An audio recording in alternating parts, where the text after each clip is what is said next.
Hola a todas y a todos. Soy Antonio Martínez Arboleda de la Universidad de Leeds, en Inglaterra, de University of Leeds, y en esta conferencia voy a compartir algunas reflexiones sobre el papel que pueden jugar en la formación inicial del profesorado, tanto la pedagogía crítica como los recursos educativos abiertos. Efectuaré, al final de la conferencia, propuestas educativas concretas que puedan ayudar a los formadores de profesorado a enfrentarse no solo a la brecha digital de género, que es el tema de este seminario internacional, sino a muchas otras desigualdades que necesitamos atajar o al menos corregir. Buena parte de los contenidos que voy a compartir en esta conferencia forman parte de una investigación que estoy llevando a cabo en el campo de la enseñanza de la lengua española, pero que tiene ramificaciones generalizables a otros campos. Voy a mostrar los puntos que iré cubriendo y, bueno, en primer lugar, hablaremos un poco de la pedagogía crítica. Como seguro que ya sabéis, fue el pensador y educador Paulo Freire quien puso en marcha la teoría y la metodología de la llamada pedagogía crítica con su obra Pedagogía del oprimido, publicada por primera vez en 1968. Aquí tenéis un mural dedicado a él, a Paulo Freire, en Campiñas, en Brasil. Y bueno, Freire era una persona de creencias profundamente cristianas que defendía que la educación era un vehículo para hacer frente a la desigualdad, a la injusticia y un camino para la emancipación individual y social. Freire desarrolló su idea educativa y su método en Brasil, trabajando en la alfabetización en comunidades muy pobres y marginadas de ese país. Sin embargo, desde la publicación de esta influyente obra de Freire, han sido numerosísimos los pensadores y educadores que han abrazado sus postulados y lo han aplicado a situaciones de desigualdad muy diversas en otros contextos distintos al de Brasil.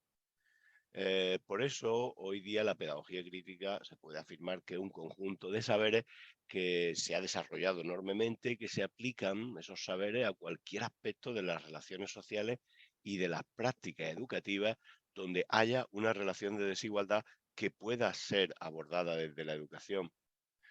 Así pues, la pedagogía crítica cubre temas como la educación para la justicia social, la democratización del sistema educativo, la educación para la descolonización y, por supuesto, la pedagogía crítica es perfectamente aplicable a cualquier brecha de todo tipo, brecha social, incluso, por supuesto, la brecha digital.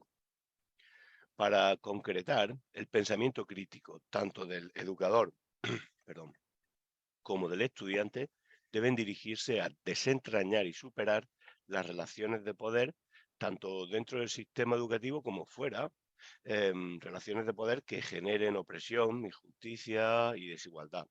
Se trata de buscar la llamada emancipación, o al menos una mayor emancipación.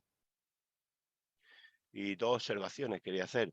En mi opinión, a nivel universitario, la mejor pedagogía crítica del momento proviene de los autores que combinan el aprendizaje-servicio y las prácticas abiertas con los recursos educativos abiertos y, en general, conectándolo con los procesos de digitalización. Estamos hablando de la llamada pedagogía abierta, que reconoce que en realidad la pedagogía hoy día está inevitablemente enmarañada con lo digital. Y a todo esto me gustaría añadir que es posible educar en los contenidos de los programas que tenemos hoy día, en nuestros grados, en nuestras licenciaturas, de forma muy efectiva, siguiendo postulados y métodos de pedagogía crítica.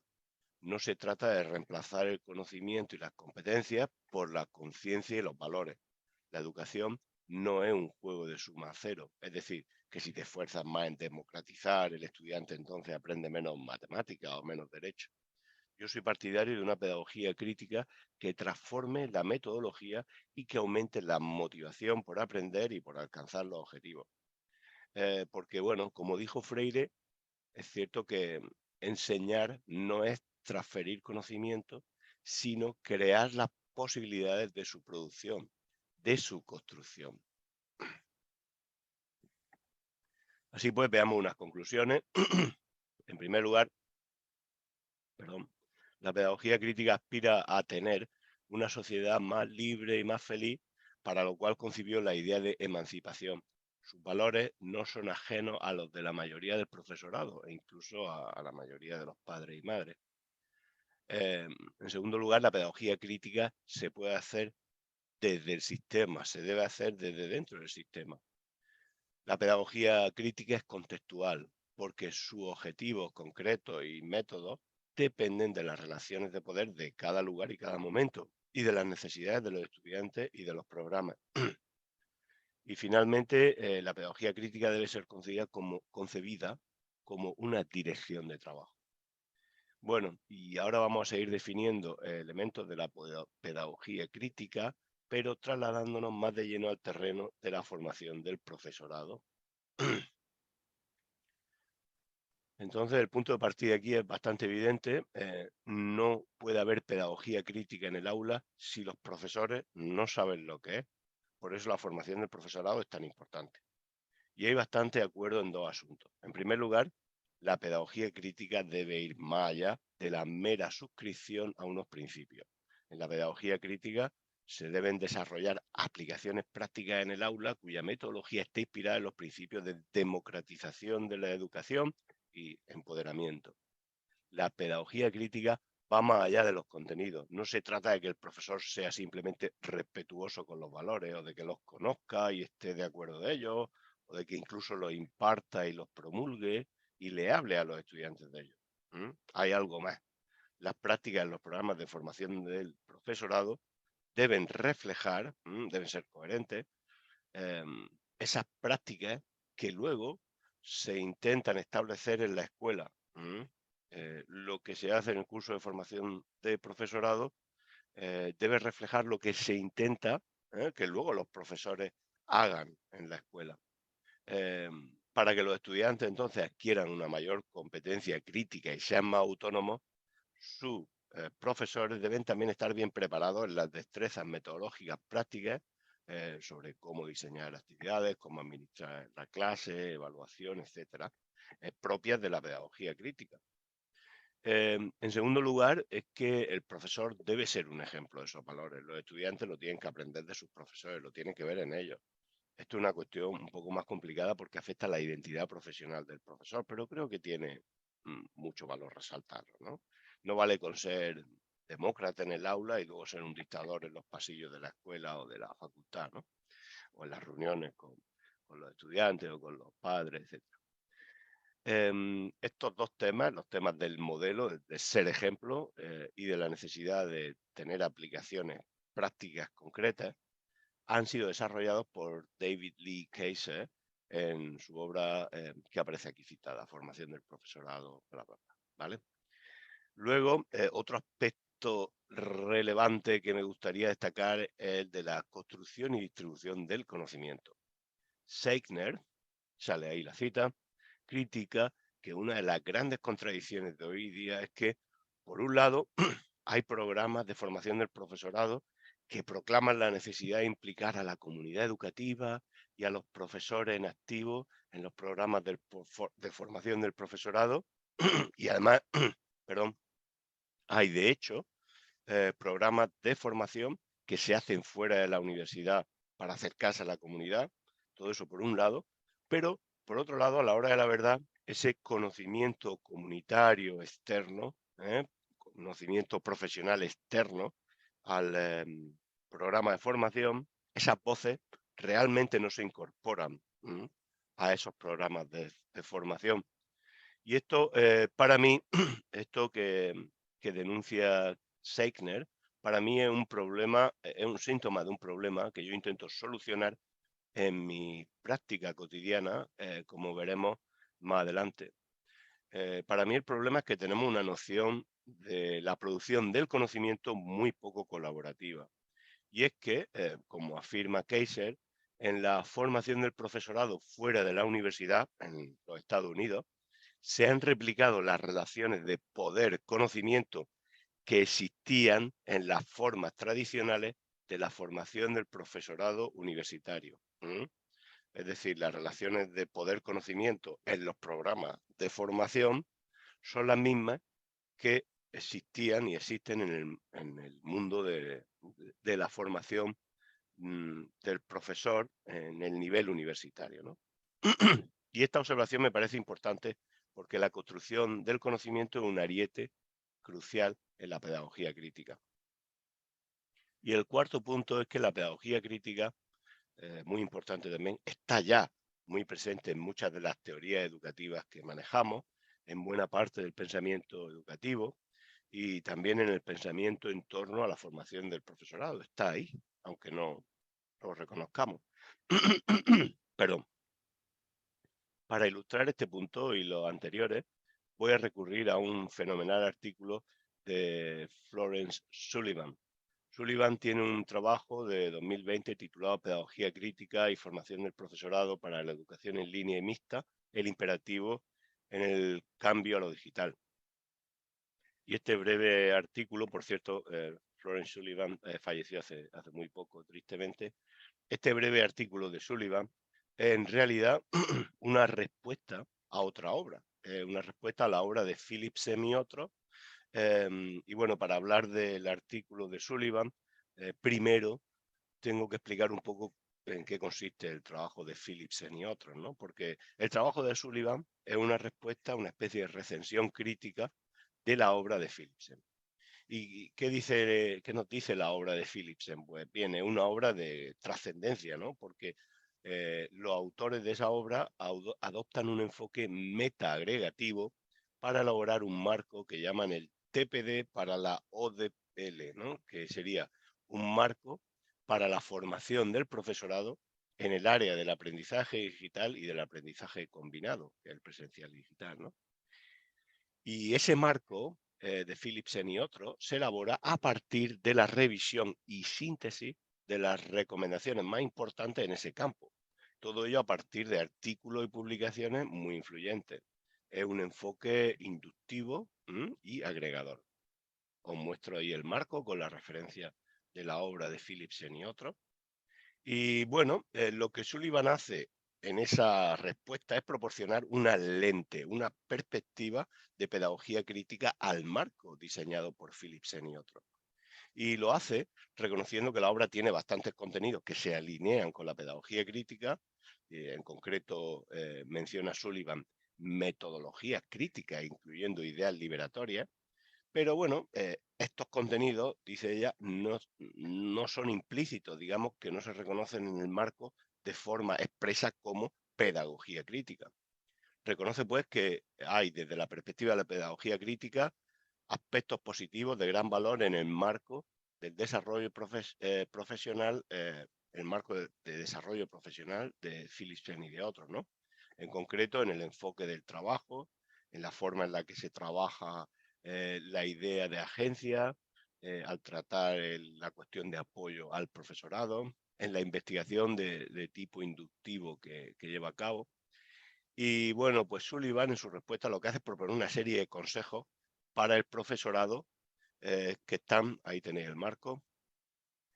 Sullivan ofrece una serie de consejos basados en lecturas de alto valor científico y humanístico sobre cómo llevar a cabo, cómo llevar a la práctica, ¿no? Aspectos cruciales del marco en clave de pedagogía crítica sin alterar el marco ni cuestionar la validez que tiene.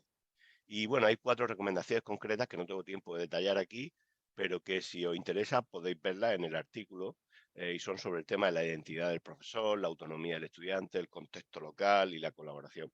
Y bueno, para mí, la lección más importante que extraigo de Sullivan aquí es que ella, de forma también implícita, está diciendo que hay mucha pedagogía crítica en nuestras prácticas actuales, pero que no la reconocemos como tales. Y esto es muy importante y no se ha tratado lo suficiente. Y por eso es una de mis líneas de trabajo también, encontrar pedagogía crítica, o al menos el potencial para la pedagogía crítica, en marcos curriculares, metodologías que no hayan nacido bajo el marco teórico de la pedagogía crítica, pero que son probablemente herederas y conscientes o remotas, están emparentadas con ellas.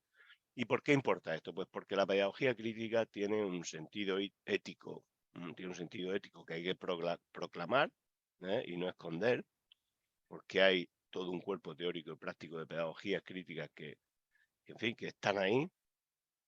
Y para que estas pedagogías críticas sean más transformativas y se generalicen en la educación, deben ser imbricadas en las pedagogías que ya existen. Es decir, debemos trabajar, en cierto modo, desde la reprogramación de lo que tenemos ya, ¿no? Y bueno, para concluir esta sección, la pedagogía crítica no es una doctrina unitaria, sino simplemente un camino democratizador. Y otra de los temas que necesito abordar en esta conferencia es el de los recursos educativos abiertos. ¿Qué es un recurso educativo abierto? Ahí tenéis, vamos a hablar de los recursos educativos abiertos y su criticalidad, ¿eh? Porque son importantes en la pedagogía crítica. Los recursos educativos abiertos son materiales didácticos de aprendizaje o investigación que se encuentran en el dominio público o que se publican con licencias de propiedad intelectual que facilitan su uso, adaptación y distribución gratuita. Ahí tenéis las licencias que permiten distintos tipos de uso y son muy fáciles de aplicar, aunque parezca así muy complejo, es muy fácil en realidad. Por ejemplo, la imagen que veis en la pantalla es en sí misma, ese esquema es un recurso educativo abierto. Veis que tiene la licencia abajo del Centro Nacional de Desarrollo Curricular en Sistemas No Propietarios. Entonces, como veis, estas licencias, especialmente las menos restrictivas, que serían las que están en la parte más alta, ¿no?, permiten la circulación y construcción colaborativa del conocimiento de forma flexible y gratuita. Aquí tenéis las 4 famosas ERES, reutilizar, revisar, remezclar, redistribuir, que en realidad son más, ¿eh? Hay más ERES, hay 5 o incluso 6, pero bueno, ahí están las 4 originarias. Y bueno, esto de la ERE es una forma de referirse a las propiedades transmisivas de los recursos educativos abiertos. Y la filosofía de los recursos educativos abiertos se puede resumir como un conjunto de teorías sobre el acceso a los contenidos educativos, por una parte, y la producción y distribución de esos contenidos por otra, todo ello inspirado en teorías, en principios de democratización, igualdad y cooperación. La filosofía de los recursos educativos abiertos, en cierto modo, es heredera de la pedagogía crítica.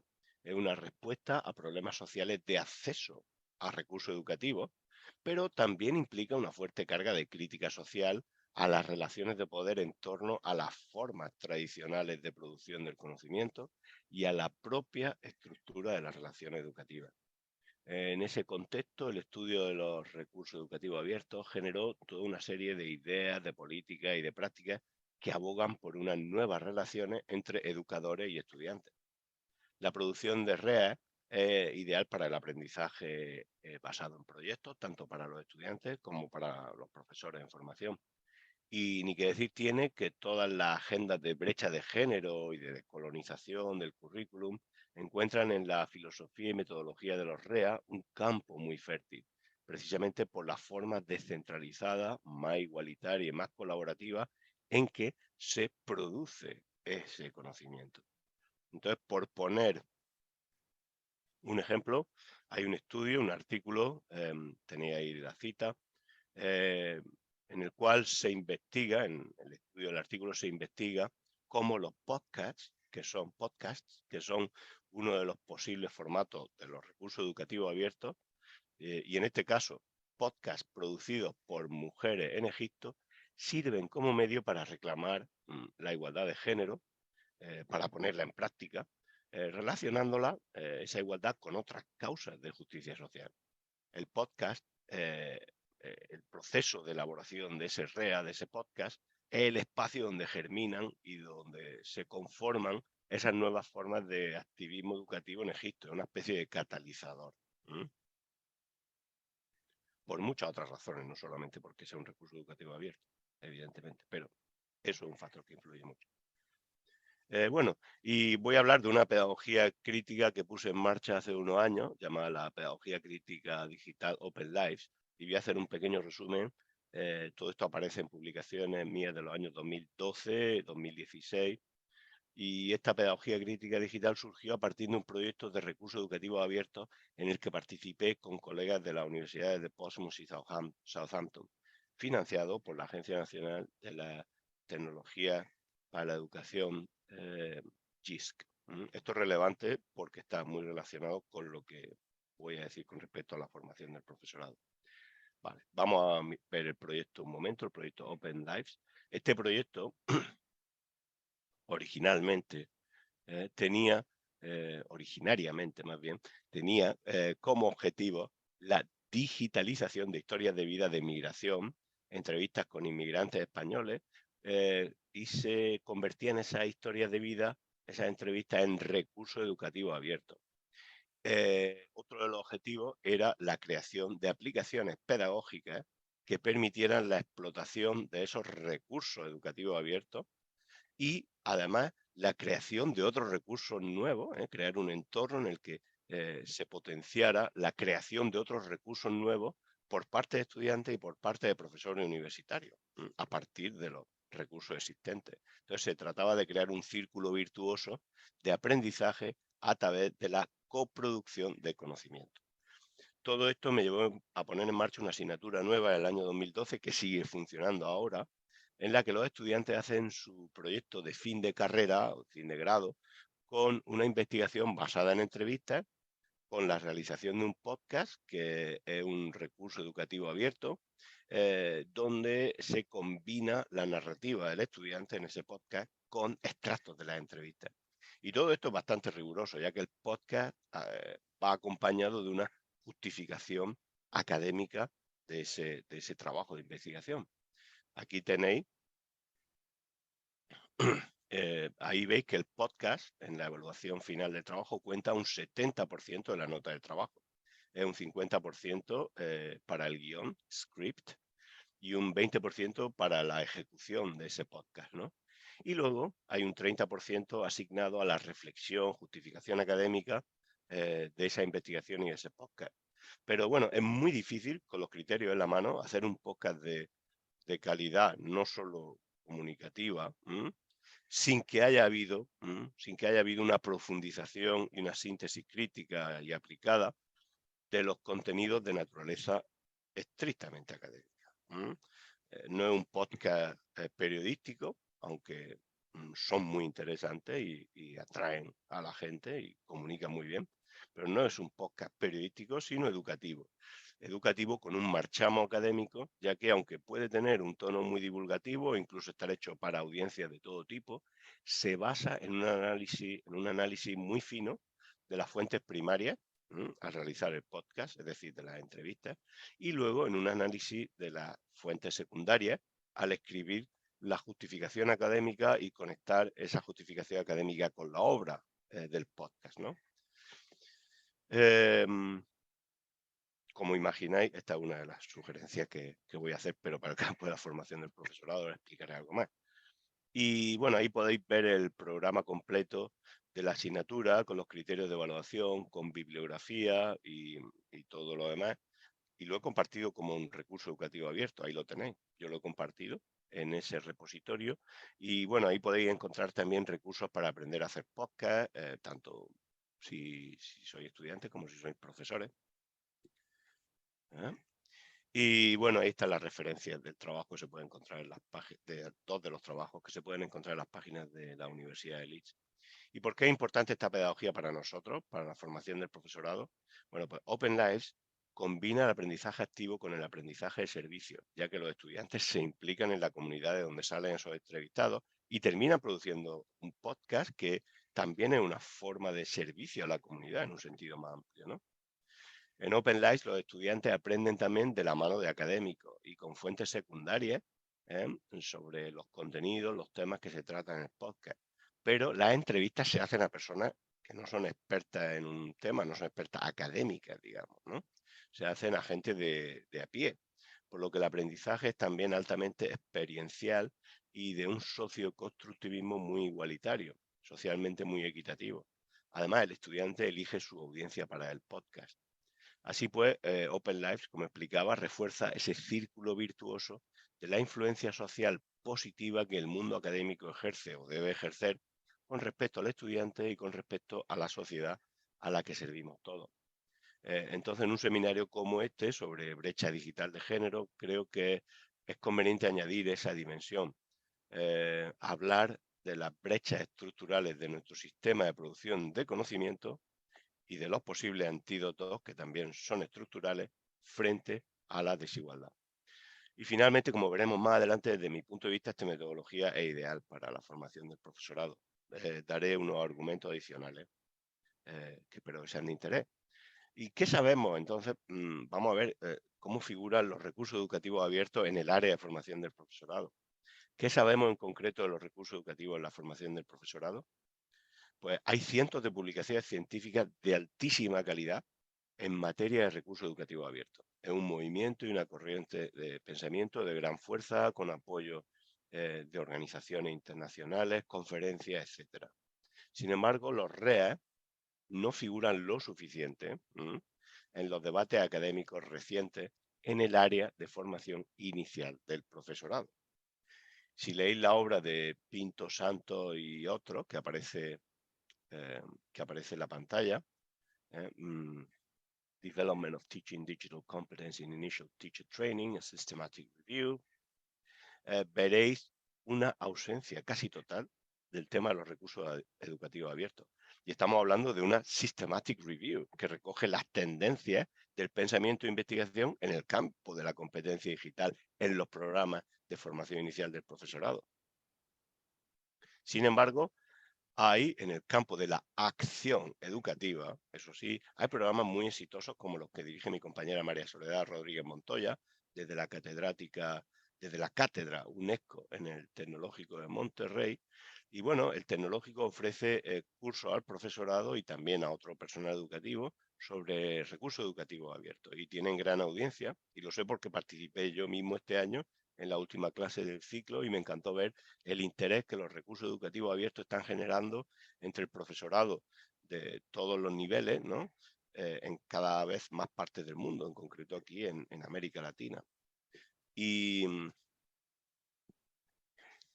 el campo de la formación del profesorado de ciencias, tecnología, ingeniería y matemáticas, STEM, y luego también está STEAM, que incluye a la arte, es muy importante el CREA, el Centro de Recursos Educativos Abiertos de esa comunidad, la comunidad STEAM de América Latina, ¿no? De profesorado de esas disciplinas. Porque este repositorio es un ejemplo de cómo conectar los recursos educativos con la formación del profesorado. Y además, rimando un poco el ascua a nuestra sardina de la brecha de género, veis que en el CREA se imparten cursos en línea sobre educación incluyente. Y bueno, en definitiva, para concluir esta parte, el área de los recursos educativos abiertos a la formación del profesorado es muy importante para ciertas materias en ciertos lugares del mundo, pero en mi opinión no ha sido suficientemente explorada por la investigación académica tradicional en este campo, a pesar de estas iniciativas. Y bueno, vamos a ver finalmente las aplicaciones prácticas, ¿no? Una posible aplicación práctica de recursos educativos, pedagogía crítica, en la formación del profesorado es crear grupos de trabajo para estudiantes de formación de profesorado en repositorios de recursos educativos abiertos, como por ejemplo el de OER Commons. Aquí tenéis una imagen del repositorio. Ahí tenéis grupos de trabajo, existen grupos de trabajo ya, pero cada usuario, esto es gratuito totalmente, puede poner en marcha el suyo, clasificados por materia, y la idea sería que los estudiantes de cursos de formación de profesorado aprendan, se eduquen en lo abierto, en lo crítico, produciendo como parte de su curso, de su formación, recursos educativos abiertos de forma colaborativa, revisándolos, adaptándolos, trabajando con recursos que hayan creado compañeros y haciendo materiales para la comunidad docente. Ahí tenéis un ejemplo de un recurso elaborado por un grupo. Hay una lista a la izquierda de grupos, de recursos de ese grupo, creados por ese grupo. Y en fin, estos recursos pueden ser planes de clase, actividades, reflexiones sobre formación y pueden tener cualquier formato, vídeo, audio, escrito, multimedia. Y el estudiante, una de las cosas es que aquí el estudiante luego puede introducir el enlace a estos recursos que han creado en sus propios trabajos que entregan, ¿no? Y comentarlos y pueden incluir esos enlaces en sus entornos personajes de aprendizaje, en sus portafolios, y de esta forma se combinan los dos elementos, el elemento social y práctico de la creación del recurso y la reflexión más interior, más académica, que quizá solamente se comparta en otro entorno, en el entorno del portafolio o del trabajo. Otra de las aplicaciones prácticas, la segunda, es introducir podcasts colaborativos, podcasts, en las tareas evaluadas de los cursos de formación del profesorado sobre los propios contenidos del curso y sobre todo con reflexiones sobre temas de ese curso. También se podría tener una opción de, por ejemplo, entrevistar a profesores jubilados, profesores con mucha experiencia, a profesores que empiezan, a miembros de la comunidad educativa y producir podcasts y otras tareas de este tipo, pero como parte de ese podcast, siguiendo esta metodología de Open Lives que he explicado antes, ¿no? O sea, un podcast y una reflexión académica sobre el podcast, por ejemplo. Y bueno, el profesor Marco Lazzari llevó a cabo una investigación con estudiantes de un máster y aunque era un máster de comunicaciones, no tenía nada que ver con la formación del profesorado, los resultados que obtuvo en esa investigación son perfectamente aplicables a cualquier curso inicial de formación inicial del profesorado.